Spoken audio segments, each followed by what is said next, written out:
అమ్మా ప్రియా, నువ్వు వచ్చినందుకు మాకు చాలా సంతోషంగా ఉంది. ముందు ఒక విషయం చెప్పు, మీ అమ్మగారింట్లో అందరూ బాగున్నారా? బాగున్నారు అత్తయ్య గారు. అక్క, మీరు తిరిగి రావడానికి చాలా టైం పట్టింది. మేమందరం మిమ్మల్ని చాలా మిస్ అయ్యాం. ఆ విషయం నాకు తెలుసు, అందుకనే నేను ఇలా ఫిల్మ్ స్టైల్లో ఎంట్రీ ఇచ్చాను. లేదంటే అత్తయ్య గారు తిట్టేవారు కదా. అమ్మా,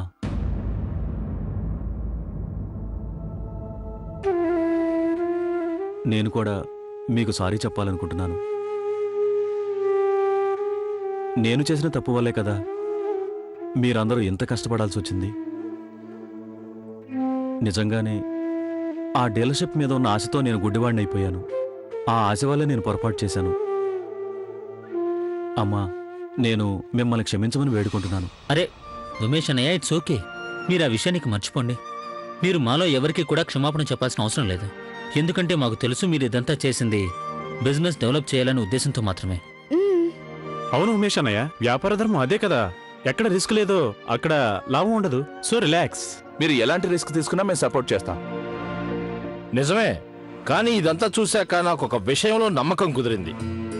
ఇకపై మన కుటుంబానికి ఎంత లావు సమస్య వచ్చినా సరే నా ఉద్దేశంలో సమస్య ఎంత పెద్దదైనా సరే మన కుటుంబంలో వాళ్ళందరూ దాన్ని ఒక్కటిగా ఎదుర్కొంటారు, గెలిచి తీరుతారు. ఏమంటావు కౌసల్య? అవునండి, కానీ నిజమైన సమర్థులు ఎవరైనా చేసిన తప్పుల నుంచి గుణపాఠం నేర్చుకుంటారు. నాకు పూర్తి నమ్మకం ఉంది మీరిద్దరూ కూడా గుణపాఠం నేర్చుకుంటారని. అవునమ్మా. ఉమేష్, ఈ డబ్బు ఎవరి దగ్గరైతే తీసుకున్నావో వాళ్ళకిచ్చే. చూడు, అన్నిటికన్నా ముందు తాకట్టు పెట్టిన పొలాన్ని విడిపించు. అలాగే అమ్మా. అమ్మా కౌసల్య, చివరికి శుభమే జరుగుతుందంటారు. మిమ్మల్ని చూస్తుంటే చాలా ఆనందంగా ఉంది. మీరందరూ అలసిపోయి ఉంటారు. వెళ్ళండి, మీ గదుల్లోకి వెళ్ళి విశ్రాంతి తీసుకోండి. పదండి పదండి.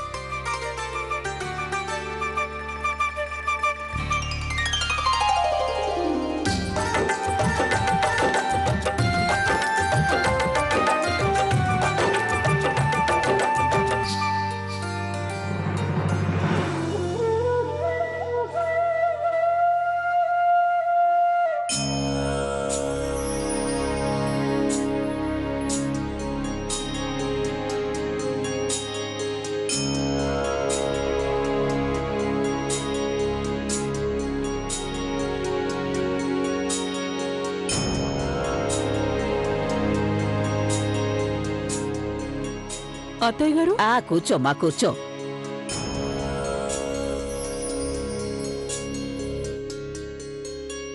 కౌసల్య, ఆ బోళా శంకరుడి దయ మన మీద ఎప్పుడు ఉంటుంది.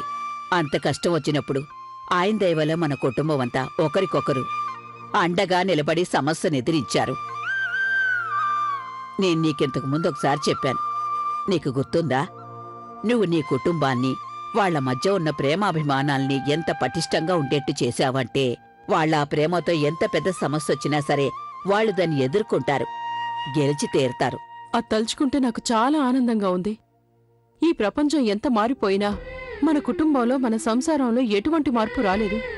కానీ అత్తయ్య, ప్యాడీ మన పట్ల చేసింది తలుచుకుంటే నాకు మనసుకు చాలా బాధ అనిపించింది. అరే, ఈ రోజుల్లో ఎవరిని నమ్మగలం కౌసల్య? ఈ రోజుల్లో కావలసిన వాళ్ళగా నటించి నమ్మించి మోసం చేసేవాళ్లే ఎక్కువగా ఉన్నారు. కానీ అత్తయ్య, నాకెందుకో గాని మన సంస్కారంలోనే లోపం కనిపిస్తుంది. లేదంటే గౌరీ ఉమేష్లు దురాశకు లోనై అంత పెద్ద పొరపాటు ఎలా చేస్తారు చెప్పండి? అమ్మా కౌసల్య, వదిలేయమ్మా. వాళ్ళిద్దరూ వాళ్ళు చేసిన తప్పుని తెలుసుకున్నారు. నువ్వు జరిగిందాన్ని ఇక మర్చిపో. నేను మర్చిపోయే ప్రయత్నంలోనే ఉన్నాను. కానీ మిగిలిన వాళ్ళు మర్చిపోగలరో లేదో అనేది నాకు తెలియడం లేదత్తయ్యా. జరిగిందాన్ని చూస్తే ఒకరిపై ఒకరికి విశ్వాసం తగ్గిపోయిందనిపిస్తుంది. ఇకపై వాళ్ళు ఒకరినొకరు నమ్మగలరో లేదో అనిపిస్తుంది నాకత్తయ్యా. అలా ఎందుకు అనుకుంటున్నావు నువ్వు? అరే, మనలాగే మిగిలిన వాళ్ళందరూ కూడా ఉమేష్ గౌరీలని మనస్ఫూర్తిగా క్షమించేశారు. వాళ్ళందరూ మనల్ని క్షమించారని నాకు నమ్మకం లేదు. అది నాకెందుకలా అనిపిస్తోందంటే, మీరు అత్తయ్య గారి ప్రాణాలు కాపాడారు. మన మీద అత్తయ్యకి కోపం లేకపోతే తను మిమ్మల్ని అభినందించేది, మిమ్మల్ని ప్రేమతో హత్తుకునేది. కేవలం అత్తయ్య గారే కాదు, ఎవ్వరూ మనతో ఏం మాట్లాడలేదు. లేదు గౌరీ, అలాంటిదేం లేదు. అందరూ మనల్ని క్షమించారు. ఇక నువ్వు అన్నట్టు అమ్మగారి విషయం అంటావా? తను కంగారులో మర్చిపోయి ఉండొచ్చు. అమ్మగారి ప్రేమను తన కళ్ళలోకి చూస్తే నీకు తెలుస్తుంది. మీకు అర్థం కావటం లేదండి. మనం బాధపడతామని అందరూ మనల్ని క్షమించినట్టుగా నటించారు. అంతా మారిపోయిందండి. ఒక్క పొరపాటు మనల్ని అందరికీ దూరం చేసింది. అందరి మనసులోనూ మనమంటే కోపం ఉంది. ఇదే నిజం అండి, ఇదే నిజం. గౌరీ, మన కుటుంబం గురించి నాకు బాగా తెలుసు. ఇదంతా కేవలం నీ భ్రమ మాత్రమే. అలాంటిదేమీ లేదు. లేదండి, నేను చెప్పేది నిజం. పెద్దవాళ్ళు చెప్తుంటారు కదా, ప్రేమ బంధం చాలా సున్నితమైంది, పొరపాటును కూడా దాన్ని తెంచొద్దని. తర్వాత అతికించినా సరే ఆ అతుకు అలాగే ఉంటుంది. మనకు మన వాళ్లకు మధ్య అతుకు ఏర్పడింది. నాకది బాగా తెలుస్తోంది. సరే, నువ్వు చెప్పిందే నిజమైతే మనం ఆ మరకని పూర్తిగా చెరిపేద్దాం. మన ప్రేమతో, మన ఓర్పుతో మనం తిరిగి మన వాళ్ళ ప్రేమాభిమానాల్ని గెలుచుకుందాం. సరేనా?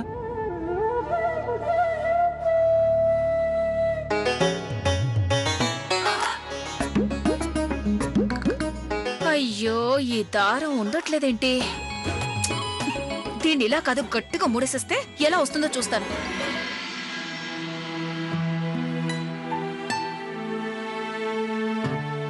అది ఇలా ఇవ్వు కమలా, నేను కుట్టిస్తాను.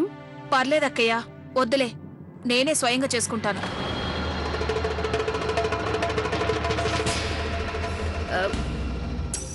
కమలా, ఈరోజు రాత్రి భోజనానికి దోసకాయ పప్పు, పెరుగువడ, కారబూందీ చేస్తాను.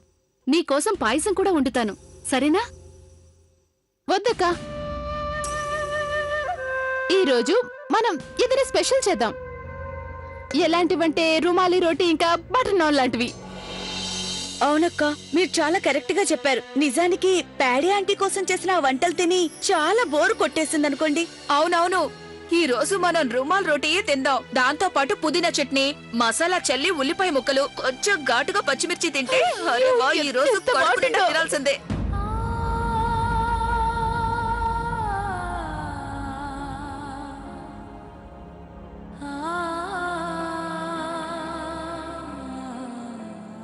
గౌరక్క, మీరు రావడం లేదా? మీరు పదండి, నేను ఇప్పుడే వస్తాను. సరే.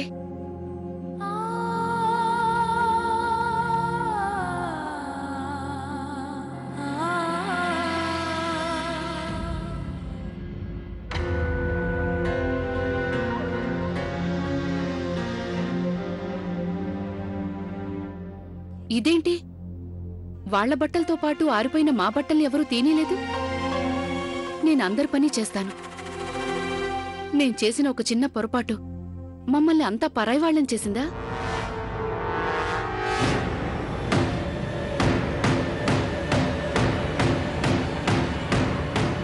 నా ఇంట్లోనే నేను పరాయితేనవుతానని కల్లో కూడా అనుకోలేదు.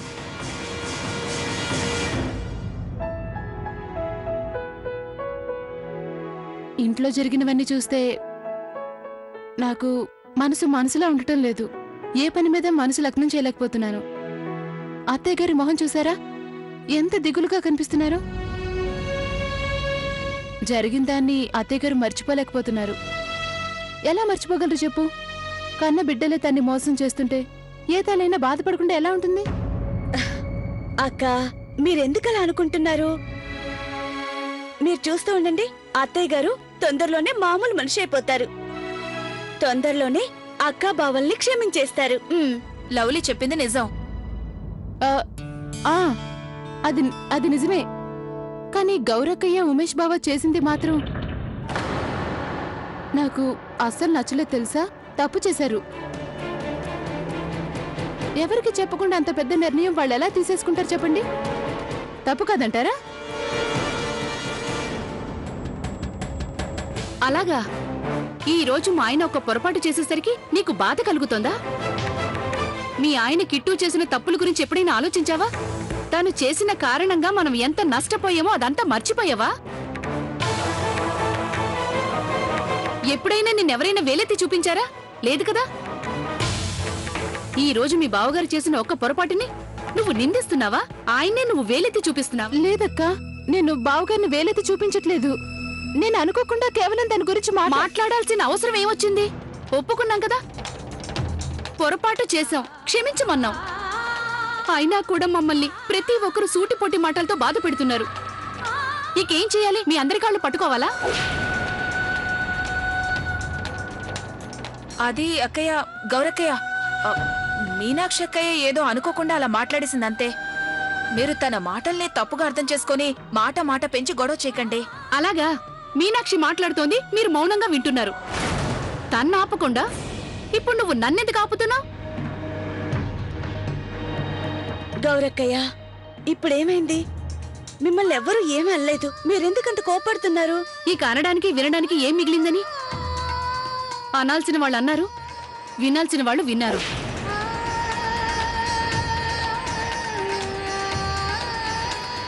గౌరీ అక్కయ్య,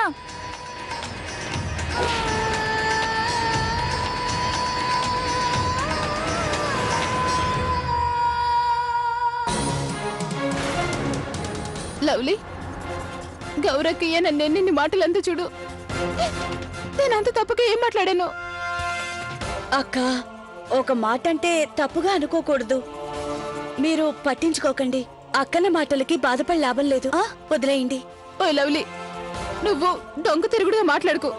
ఏదైనా మొహం మీద చెప్పు. నేను అన్న దాంట్లో తప్పుంటే చెప్పేసేయ్, నా తప్పుని సరిదిద్దుకుంటాను.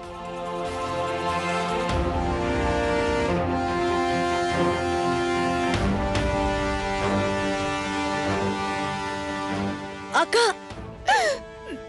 మీనాక్షి అక్కయ్య,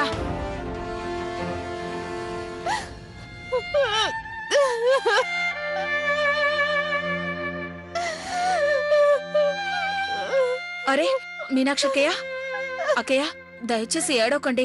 గౌరక్కయ్య కోపంలో అన్న మాటలు ఎందుకు పట్టించుకుంటున్నారు? వదిలేయండి. లేదు కమల, తను గనుక నన్నేదైనా అనుంటే నేను అసలు పట్టించుకునేదాన్ని కాదు. కానీ తను మా కిట్టో గారిని తిట్టింది. కిట్టో గారి వల్ల తను ఎంత నష్టపోయిందట. కమల, అందరికీ తెలుసు కదా, మిగిలిన నలుగురు అన్నదమ్ముల కన్నా తను భిన్నమని. పసిపిల్లవాడు. ఆ పసిపిల్లల మనస్తత్వంతో తను ఏదో ఒక పొరపాటు చేస్తాడు. కానీ తన మనసు మాత్రం చాలా మంచిది కదా. తనకి కొంచెం తెలివుంటే తను ఎప్పుడు ఇలా చేసేవాడు కాదు. నువ్వు చెప్పేది నాకు తెలియదనుకోకు ప్రియా. ఆయన వ్యాపారాన్ని అభివృద్ధి చేయాలనుకున్నాడు, అది కూడా కుటుంబం మేలు కోసమే చేశాడు. లాభాలు వచ్చుంటే ఎవరు ఒక మాట అనేవాళ్ళు కాదు. చిన్న పొరపాటు జరిగేసరికి నోటికి ఏదొస్తేది మాట్లాడుతున్నారు. ఇక మీనాక్షి ఏం మాట్లాడుతుందో నువ్వు విన్నావుగా. పొలాన్ని తాకట్టు పెట్టి నేనేదో నగలు చేయించుకున్నట్టు మాట్లాడుతోంది. నో వే అక్కయ్య, ఈ ఇంట్లో పొరపాటును కూడా మీ గురించి అలా ఎవరు అనుకోరు. అలా అనుకోకుండా ఉంటే మీనాక్షి అలా ఎందుకు మాట్లాడుతుంది? నాకు నిజంగా చాలా బాధగా ఉంది. నువ్వే చెప్పు. నువ్వు ఆదిగారు ఇద్దరూ కలిసి ఏదైనా పని చేస్తే దేవుడు దయలేక మీరు నష్టపోయారే అనుకో, కుటుంబంలో వాళ్ళందరూ నిన్ను పరాయిదాల్లా చూస్తే నీకెలా ఉంటుంది? బాధ కలుగుతుంది కదా ప్రియా. ఇప్పుడు నాకు కూడా అదే బాధగా ఉంది.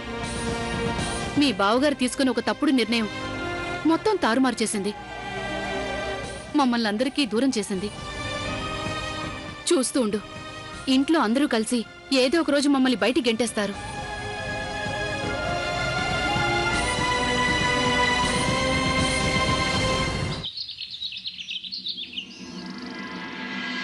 త్వరగా రెడీ అవ్వండి, లేదంటే బస్సు వెళ్ళిపోతుంది. సరేనా?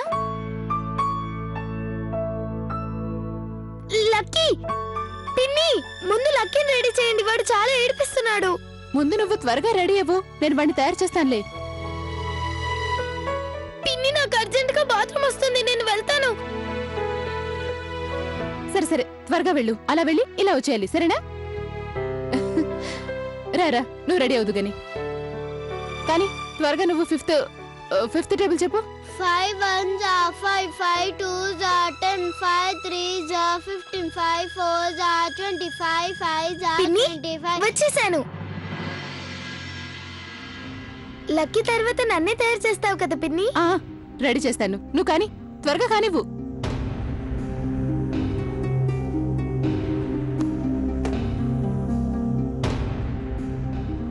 మున్ని రా, నేను నిన్ను రెడీ చేస్తాను. పర్వాలేదు మమ్మీ, పిన్ని రెడీ చేస్తుందిలే.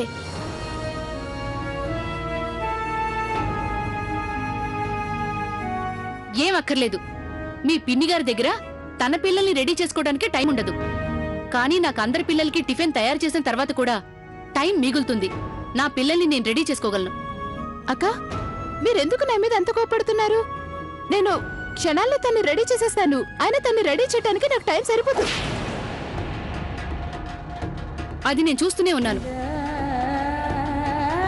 స్కూల్ బస్సు వచ్చే టైం కూడా అయిపోతోంది, కానీ ఇంతవరకు మా ఇద్దరు పిల్లలకి జడ కూడా వేయలేదు. అది అక్క తనే. ఏం చెప్పొద్దు. నా పిల్లలకి ఏం కావాలో నేను చూసుకోగలను. ఇంకో విషయం, రేపటి నుంచి నువ్వు నా పిల్లల్ని రెడీ చేయడానికి వీల్లేదు. సరే, అలాగే కానివ్వండి. మీరు పెద్దవాళ్ళు, మీ ఇష్టం. రేపటి నుంచి అన్ని లెక్కల కోసం స్వయంగా నేనే టిఫిన్ చేసుకుంటాను. పట్రా. అలాగే చేసుకో. నువ్వు మా మీద ఏమాత్రం జాలి పడాల్సిన అవసరం లేదు. ఓ గాడ్, ఉన్నట్టుండి వీళ్ళిద్దరికి ఏమైంది?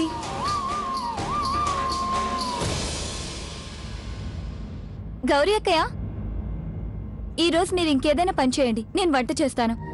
నేను వంట చేసి చాలా రోజులైంది కదా, ఈ రోజు వంట చేయాలని నాకు అనిపిస్తుంది. ఒక పని చేస్తాను, పిల్లలకి ఫేవరెట్ ఫుడ్ చేస్తాను. సరే, వెళ్ళు.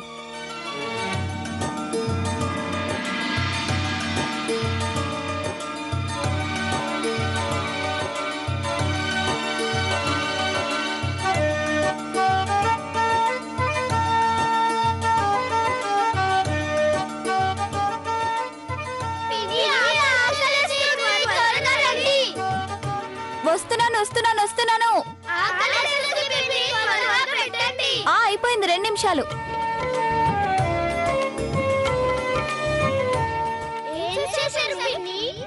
Favourite noodles.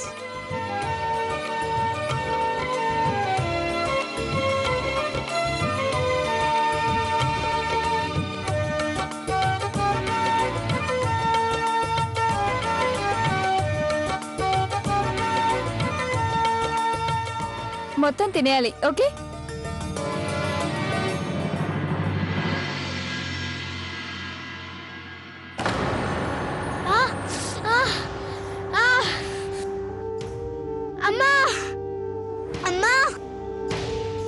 అన్ను, ఏమైంది? ఏమైంది బాబు? ఎందుకు ఏడుస్తున్నావు? నీళ్లు తాగు. ఏమైంది నాన్న? ఏమైందన్నో? ఎందుకలా ఏడుస్తున్నావు? ఒక్క నిమిషం. అన్ను, నీళ్లు తాగు నాన్న, నీళ్లు తాగు. ఇదిగో చక్కెర తిను, మంట తగ్గిపోతుంది.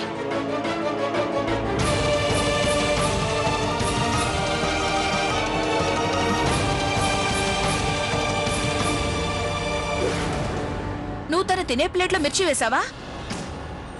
అది జాగ్రత్తగా ఉండాలి కదా. చూడు, నువ్వు కొంచెం అజాగ్రత్తగా ఉండడం వల్ల పిల్లవాడికి ఎలాంటి పరిస్థితి వచ్చిందో. ఓకే ఓకే ఓకే, అంటే మీ ఉద్దేశంలో నేను అజాగ్రత్తగా ఉన్నాను. నాకే బాధ్యత లేదు. నేను పిల్లల్ని సరిగ్గా చూసుకోలేను కదా. ప్రియా, నువ్వు బాధ్యత లేనిదానివని ఎప్పుడన్నాను? నేను అన్న మాటలకు అర్థం అది కాదు. నేను ఏం మాట్లాడినా నువ్వు తప్పుగా అర్థం చేసుకుంటున్నావు. ఓ, అంటే నేను అబద్ధం చెప్తున్నానా? ఇంతకు ముందే నాకు బాధ్యత లేదన్నావు, ఇప్పుడు మాట మారుస్తున్నావు. మరీ ఇంత డబుల్ ఫేస్ మనిషి అనుకోలేదు. డబుల్ ఫేసా? నువ్వు ఏం మాట్లాడుతున్నావు నాకు అర్థం కావట్లేదు. అయినా నీ వల్ల చిన్న పొరపాటు జరిగిందనుకో, ఒప్పుకోవచ్చు కదా. చేసిన తప్పు ఒప్పుకున్నంత మాత్రాన నువ్వేం తక్కువైపోవు కదా. నేను పొరపాటు చేసినంత మాత్రాన నువ్వు అంతలా గోల్ చేయాలా? గౌరీ అక్క చెప్పింది నిజమే. ఎవరైనా కానీ ఇంట్లో చిన్న పొరపాటు చేశారంటే వాళ్ళేదో దేశద్రోహం చేసినట్టు పెద్ద క్రైమ్ లో చూస్తారు. అయినా నేను కావాలని చేశానా? పొరపాటున బాబు మిరపకాయ తిన్నంత మాత్రాన కొంపలు మునిగిపోయినట్టు ఇంట్లో సునామీని సృష్టించావు. ఆ సునామీ గినామీ సృష్టించింది నేను కాదు, నువ్వే సృష్టించావు. నేను నిన్ను కేవలం కొంచెం జాగ్రత్తగా ఉండొచ్చు కదా అన్నాను.